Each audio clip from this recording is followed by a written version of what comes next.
Good morning students. आज हम MA final history के 8 बी पेपर में जो हमारा गांधी दर्शन नामक जो पेपर है उसके अंतर्गत महात्मा गांधी की भारत में प्रारंभिक राजनीतिक गतिविधियां का अध्ययन करेंगे। इसमें विशेषकर हम चंपारण सत्याग्रह का अध्ययन हम करेंगे।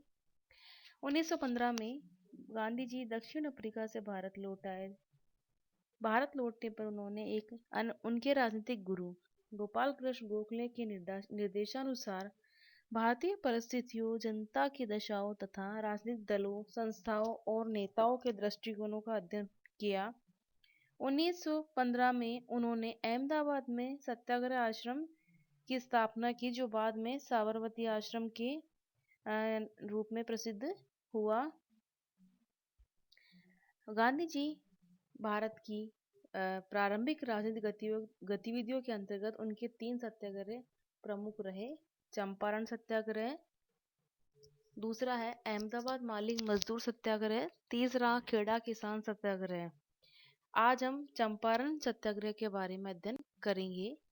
चंपारण सत्याग्रह 1917 में भारत में गांधी जी ने सत्याग्रह का प्रथम प्रयोग चंपारण में किया, जो कि बिहार में स्थित है। चंपारण के किसान राजकुमार शुक्ल ने दिसंबर 1916 में भारतीय राष्ट्रीय कांग्रेस के लखनऊ अधिवेशन में गांधी जी से भेंट कर उन्हें चंपारण में नील की खेती करने वाले किसानों और नील के कारखानों में काम करने वाले मजदूरों की शोचनीय दशा के बारे में विस्तार पूर्वक बतलाया। राजकुमार शुक्ल के आग्रह पर गांधी जी ने चंपारण जाने का निश्चय किया। चंपारण में जो है किसानों की दुर्दशा थी। चंपारण में नील की खेती करने वालों किसानों और मजदूरों की दशा बहुत शोचनीय थी। अंग्रेज वहां लगभग 100 वर्षों से इस क्षेत्र में नील की खेती कराते थे और उन्होंने नील बनाने के कारखाने खोल लिए थे। धीरे धीरे उन्होंने जमींदारियां ले ली और माल गुजारी वसूल करने के अधिकार प्राप्त कर लिए। यूरोपीय नील बागानों के मालिक या नील घर बिहार के नील पैदा करने वाले जिलों के बहुत बड़े भाग पर जमींदारी अधिकारी का उपयोग करते थे। चंपारण जिले की 46% भूमि उनके अधिकार में थी। इन यूरोपियन नील बागानों के मालिकों ने चंपारण जिले के किसानों को भीषण गरीबी में धकेल दिया और स्वयं अतुल धन कमाने लगे। नील घरों द्वारा किसानों का शोषण।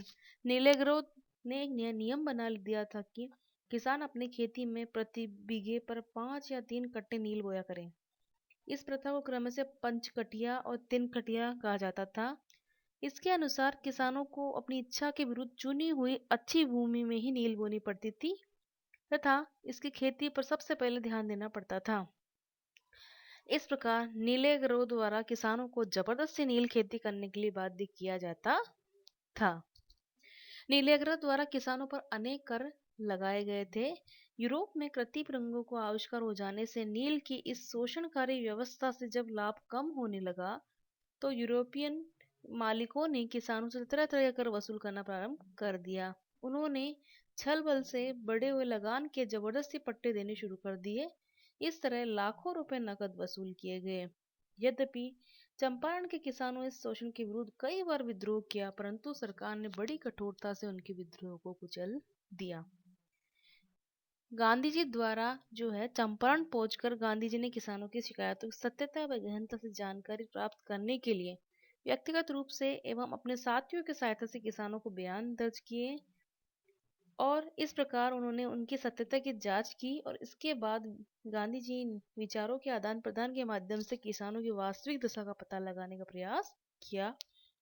जब गांधी जी ने ब्रिटिश जमींदारों को एसोसिएशन के सचिव श्री विल्सन से भेंट कर वस्तु स्थिति जानने का प्रयास किया तो उसने उत्तर दिया कि उन्हें नील के बागानों के मालिकों और उनके आदमियों के बीच हस्तक्षेप करने की आवश्यकता नहीं है। चंपारण में गांधी जी खुले मस्तिष्क से जांच करते गए।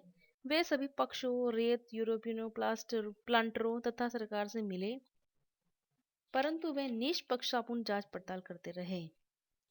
सरकार द्वारा जो है गांधी जी को चंपारण छोड़ने के आदेश दिए गए। इस पर गांधी जी ने पुलिस अधीक्षक से कहा कि मैं इस प्रदेश में मानव जाति और राष्ट्र की सेवा करने के इरादे से प्रविष्ट हुआ हूँ। मुझे यहाँ आने और रैयत की सहायता करने का जो आमंत्रण भेजा गया था, उसी का स्वीकार करके मैं यहाँ आया हूँ। मामले को पूरी तरह समझे बिना मेरे लिए उनकी किसी प्रकार की सहायता करना असंभव है, अतः मैं इस आशा को स्वीकार करने में असमर्थ हूँ। गांधी जी को गांधी जी को रैयत के कष्टों के निवारण के लिए सभी प्रकार के कष्ट सहने का निश्चय कर लिया। उनके अनुसार रैयत को असहाय छोड़कर जाने का अर्थ मनुष्य व ईश्वर के सम्मुख अपराधी बनना था। अतः सरकारी आज्ञा का उल्लंघन के संदर्भ में गांधी जी को गिरफ्तार कर लिया गया। 28 अप्रैल 1917 को गांधी जी ने अदालत में बयान देते हुए कहा कि कानून का आदर करने वाले प्रजाजन को हैसियत से जो तो मुझे जो आज्ञा दी गई है उसका पालन करने की मेरी स्वाभाविक इच्छा होती है और होनी भी चाहिए। सरकार द्वारा मुकदमे की कार्यवाही स्थगित करना और जांच कमीशन को नियुक्त करना। भारत सरकार के आदेश पर बिहार सरकार ने अपनी गलती स्वीकार की और मुकदमे की कार्यवाही स्थगित करते हुए गांधी जी से सहयोग मांगा।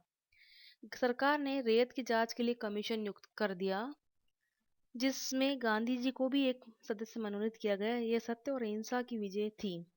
गांधी जी ने लिखा है कि सारा हिंदुस्तान को सत्याग्रह का अथवा कानून के सविनय भंग का पहला स्थानीय पाठ प्राप्त हुआ। अखबारों में इसकी खूब चर्चा हुई। यो चंपारण का तथा मेरे जांच का अनपेक्षित रीति से विज्ञापन हुआ। जांच कमीशन की रिपोर्ट। गांधी जी ने निष्पक्ष होकर जांच का कार्य आरंभ किया, जिससे रैयत ने उन्हें अपना उद्धारकर्ता व मुक्तिदाता माना। सरकार ने उन्हें स्थानीय अधिकारियों की तुलना में अधिक महत्व दिया। जांच कमीशन की सर्वसम्मति निम्नलिखित 3 सिफारिशें की। बढ़े हुए लगान का चौथाई से कुछ कम हिस्सा छोड़ दिया जाए तथा शेष 3/4 बढ़ोतरी बनी रहे। नकद वसूल किए गए रुपयों में से 25% वापस कर दिया जाए और शेष रुपया रैयत छोड़ दे। तिनकटिया प्रथा समाप्त कर दी जाए। चंपारण सत्याग्रह का जो महत्व है, गांधी जी ने भारत में सर्वप्रथम सत्याग्रह का प्रथम प्रयोग चंपारण में किया। चंपारण के सत्याग्रह ने 20 लाख से अधिक किसानों को प्रभावित किया था। इस सत्याग्रह के फलस्वरूप चंपारण में एक शताब्दी से चले आ रहे अन्याय का अहिंसात्मक सत्याग्रह द्वारा निवारण किया गया। डॉक्टर पुरुषोत्तम नागर ने लिखा है कि यह सत्याग्रह का अत्यंत व्यापक प्रयोग था, जिसमें एक शताब्दी से चले आने वाले अन्याय का अहिंसात्मक सत्याग्रह द्वारा निवारण हुआ। स्वयं गांधी जी ने अपनी आत्मकथा में लिखा है कि इस प्रकार 100 साल से चले आने वाले तिनकटिया कानून के रद्द होते ही उनके साथ नीलहरगरों द्वारा के राज्य का अस्त हुआ। जनता का जो समुदाय बराबर दबा ही रहता था, उसे अपनी शक्ति का कुछ भान हुआ और लोगों को यह वहम दूर हुआ कि नील का दाग धुल ही नहीं सकता। चंपारण सत्याग्रह ने गांधी जी के अन्य अहिंसात्मक आंदोलनों के लिए मार्ग प्रशस्त कर दिया। यह सत्य तथा अहिंसा की विजय थी। डॉक्टर राजेंद्र प्रसाद ने लिखा है कि जो कुछ चंपारण में हुआ, बाद में संपूर्ण भारत में विशाल स्तर पर दोहराया गया। इस प्रकार जो है चंपारण सत्याग्रह का जो है भारतीय इतिहास में महत्वपूर्ण स्थान है।